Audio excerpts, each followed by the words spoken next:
Good morning.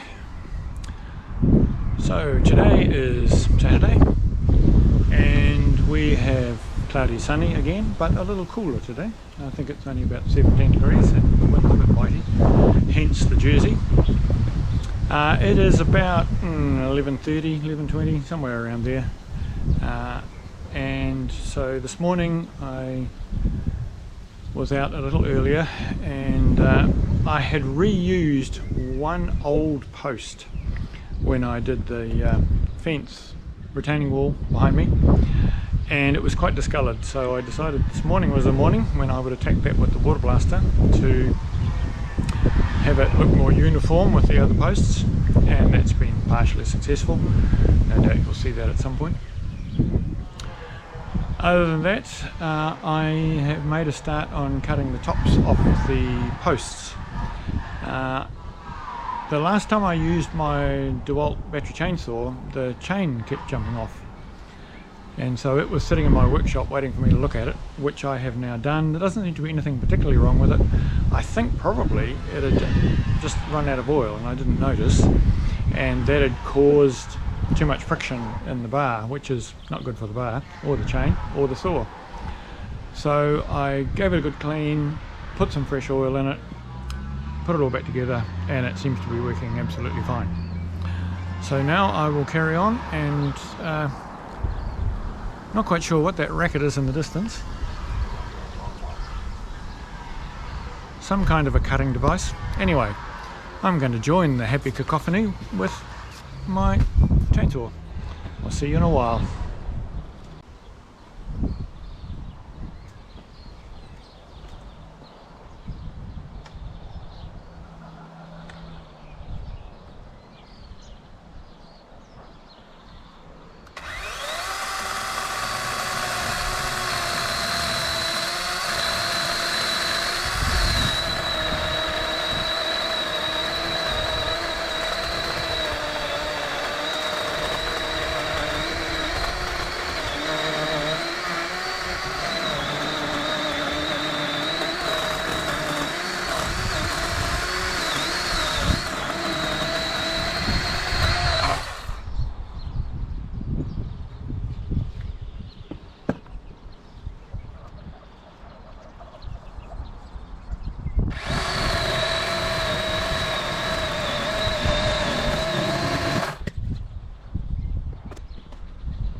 Negotiating around the sunflowers isn't that easy, but it's not that difficult either, really, to be honest. I've just realised when I cut that post off that I haven't screwed that rail to it because it started to move around. I will do that.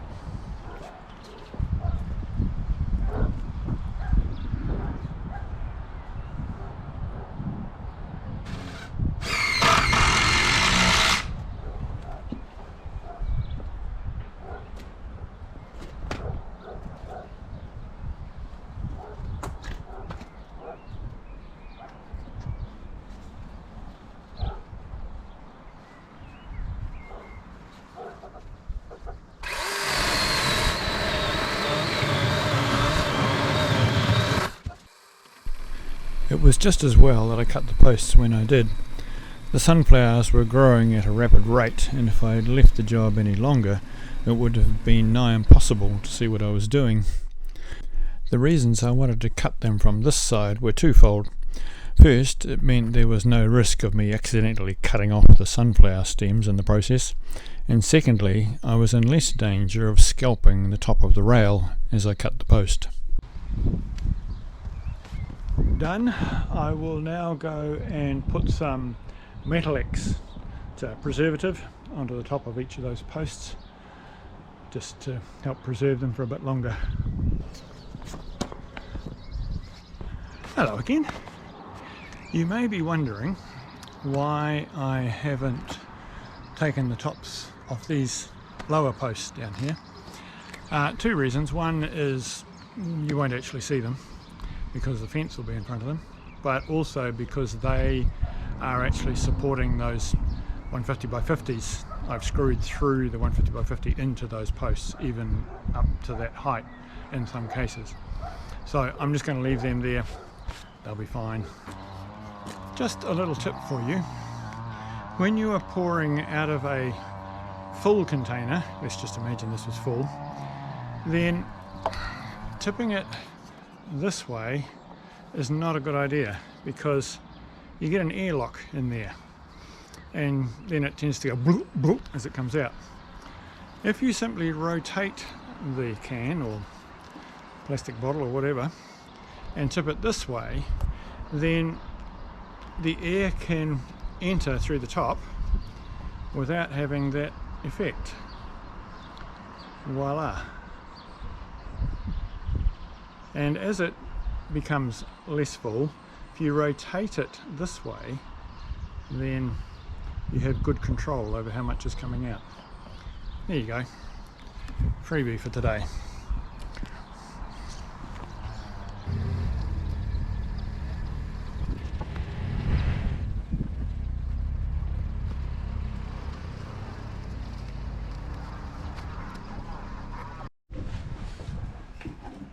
It is now the afternoon.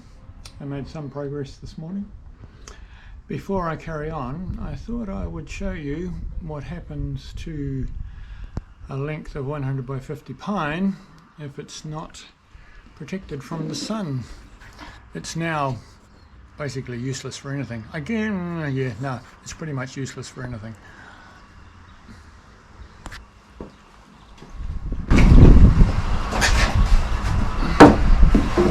So it used to be nice and straight, but as you can see, now has probably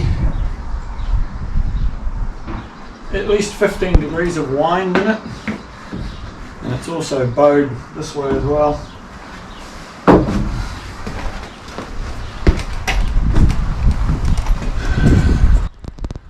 So unless I want a whole lot of pieces about 300 millimeters long for something, then not much use for anything. We will carry on with the job in hand, which is doing all the verticals to go against the posts between the top and bottom rail. All the uprights that I need to put in all need to be cut at an angle, top and bottom, because the fence is going up the hill at two different angles, one for each section that's going uphill. And so the easiest way for me to find out what that angle is so that I can then set the miter saw is I put a spirit level against it, not this one, the bigger one, and then I adjusted this so that it came up underneath the top rail. That then told me how many degrees I need to have the cut set at. Now you can probably see that pointer is pointing just past 0. So 0 would be 90-degree cut, and so this lot that I'm about to do now needs to be about 3 degrees. So what I did was I set my saw to 3 degrees, and now I can carry on and cut all of the required pieces of timber. I think there are 7 or 8 altogether. So we'll get on and do that. Cutting these was definitely one of the more straightforward parts of this project, as both ends of each one is cut on the same angle. The spacing between the top and bottom rail at each post varied a little, i.e. shortest to longest. There was probably about a 5mm difference. So I just wrote a cut list and cut them all. For the most part, they then went where they were supposed to with the aid of a gentle tap from my hammer. This made screwing them in place easy. Is my dad's level I'm using here because it was shorter and it fits between the top and bottom rail. It was at this point that I discovered that one of the sets of bubbles in the level is not set to plumb. Good to know. As having these perfectly plumb was not a make or break issue, I resorted to using the smaller plastic level that I keep in my apron. When I fixed the first one, it quickly became obvious that I needed to be careful where I put the screws in so as not to skew the upright. With the rest of the uprights, I made sure that I put the screws through where the round of the post was in contact with the back of the upright.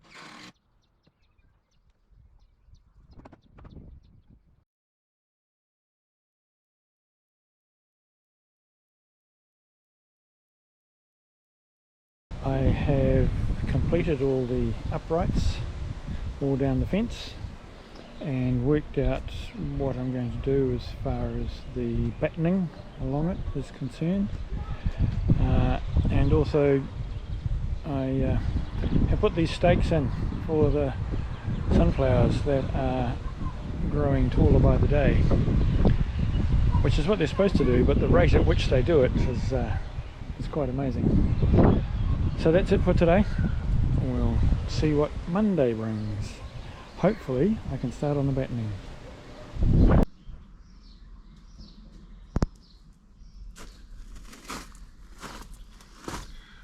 Good afternoon. I'm pleased to say that the barrel, bird bath, downpipe, overflow, all those things are now complete, glued and screwed, and I have even done the seismic restraint on both sides of the barrel. That was actually in danger of being one of those things that never quite got done, so I'm pleased to say that it is now finished off. And so I move on to the fence, and hopefully this afternoon I can get a reasonable section of that done, and I'll come back to you with some progress on that a bit later. We're back. Well, I'm back, and presumably if you're watching this, you're back as well. You can hear the air compressor running in the background, and the reason is that I'm all set up to march forward with this fence. Here is the air hose coming from my workshop to the Hikoki nailer sitting over there. I have the miter saw set up. I have some battens out, and the rest of them are in the garage behind me. So I'm going to crack on and try and get this first section done, hopefully without too much bother. I'll see you in a while. This part of the fence is level. This meant that the end of each batten needed to be cut straight across, or down if you like, once it's on the fence. I did, however, put a slight bevel, about 15 degrees from memory, on each end, as it will look better than if they were cut to just a square end. Both ends I cut the same, so it was easier just to rotate the length of the batten than to keep changing the saw. Where I had a join in the batten part way along, having them on a slight bevel cut also gave a better quality joint than just having the boards butt together with a square end. Some of the battens were quite knotty, so as much as I could I tried to avoid having that at the end of the batten on the right, where it ran past the last upright by 100mm or so. The initial battens on the ground that were broken had done so because of a big knot in the timber. I cut them back a bit, as I know that if I didn't, it would split when I nailed it.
Let's go and have a look at what I've been doing.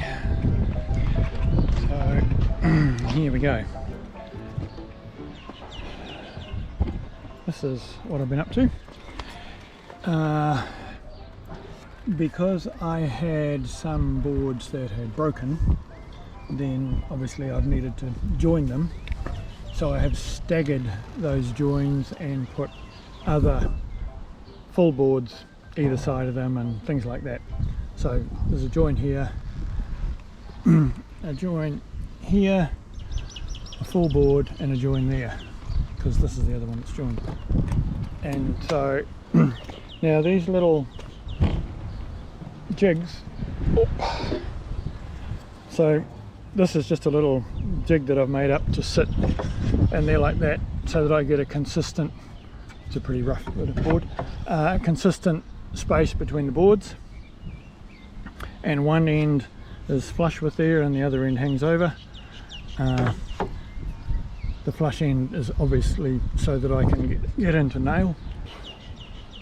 The other end is like that just because I didn't cut this one the same length. The initial one that I was using, which I've thrown in the bin, I'll show you why.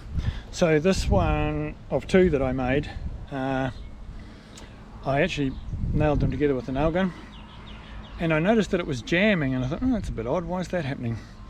And this is the reason. It had split where I nailed it, and so of course it's much fatter, well, you know, enough fatter enough to be a problem. So that's gone in the bin, and I made another one and I screwed it together so that I wouldn't have the same issue. It was really just poor laziness on my part with the first one. It was easier to do it with a nail gun than to go and screw it together. So, you know, lazy man's way is always the long way, as they say. Anyway, I will carry on.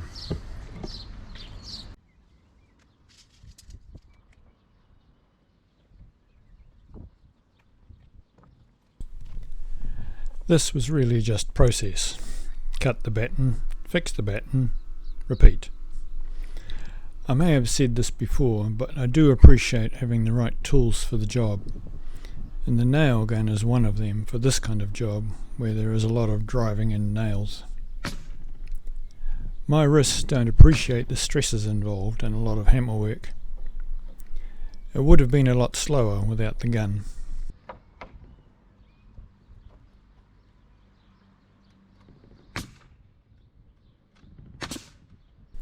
It was about this stage that the gun ran out of nails. I knew it had, as it makes a different sound when firing a blank, so to speak. This gun holds 2 strips of nails, but it is amazing how quickly you go through them when you're doing this kind of a job.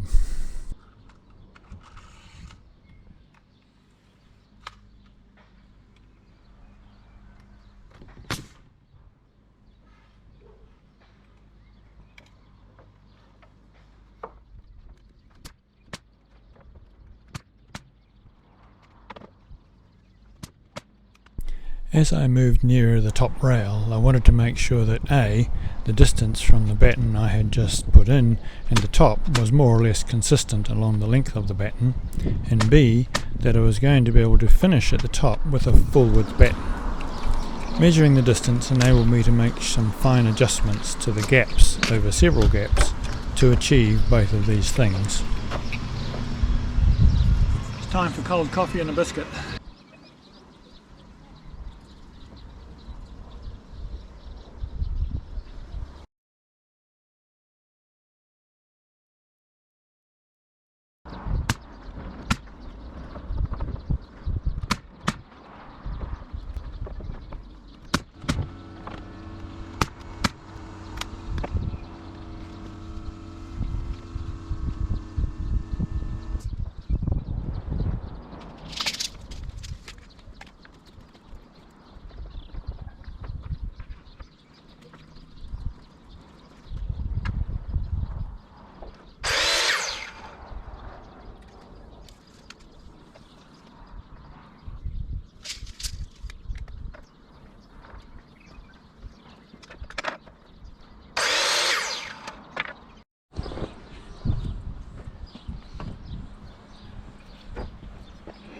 I think it was earlier in the video, or it might have been a previous one, I can't remember.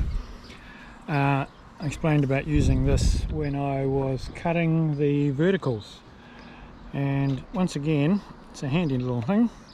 There we go. That immediately tells me what angle I need to cut the end of that batten so that it will fit in there. And it says, what does it say? It says 66 degrees. So I'll set the saw at 66. We'll see if we can make it fit.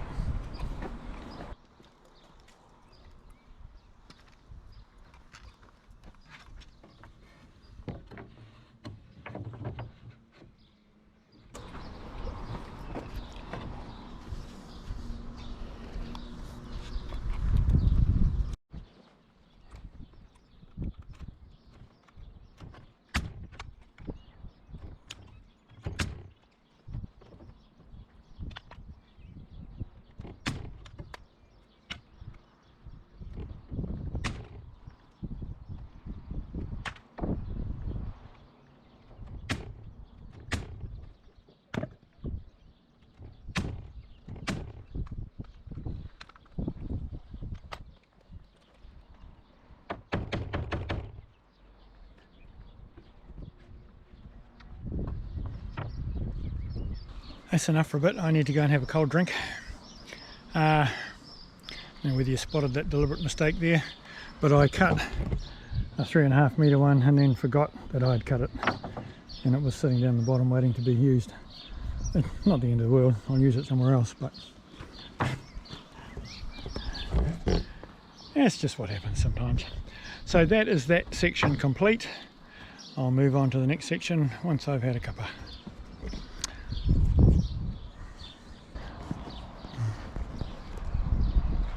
I think I ended the last one with I had completed this bit, and so I know it doesn't look like I've done much, but there are 4 boards, but there are basically 2 almost full lengths of batten for each line, each run, each whatever. Getting the top one right was the important bit. It took a bit of time.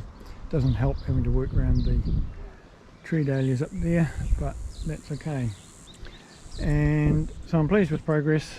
If I can get a clear day at it tomorrow, which may not happen because it is supposed to rain, and by the look of those clouds over there they may be correct, but hopefully I can get out and get something done. Hopefully most of it will go through overnight. And yeah, so that's where we're up to. Another day tomorrow. Bye for now.